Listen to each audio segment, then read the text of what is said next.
पंजाब हुकूमत ने मेहनत कशों के लिए मैरिज और डेथ ग्रांट में 2 लाख रुपए का इजाफा कर दिया। मैरिज ग्रांट को 4 से बढ़ाकर 6 लाख और डेथ ग्रांट को 8 से बढ़ाकर 10 लाख कर दिया गया है।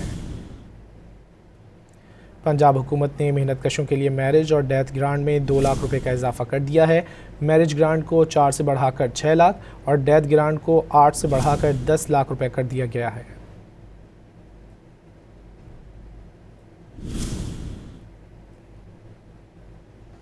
पंजाब हुकूमत ने मेहनत कशों के लिए मैरिज और डेथ ग्रांट में 2 लाख रुपए का इजाफा कर दिया। मैरिज ग्रांट को 4 से बढ़ाकर 6 लाख और डेथ ग्रांट को 8 से बढ़ाकर 10 लाख कर दिया गया है।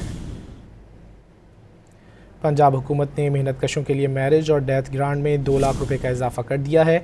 मैरिज ग्रांट को 4 से बढ़ाकर 6 लाख और डेथ ग्रांट को 8 से बढ़ाकर 10 लाख रुपए कर दिया गया है।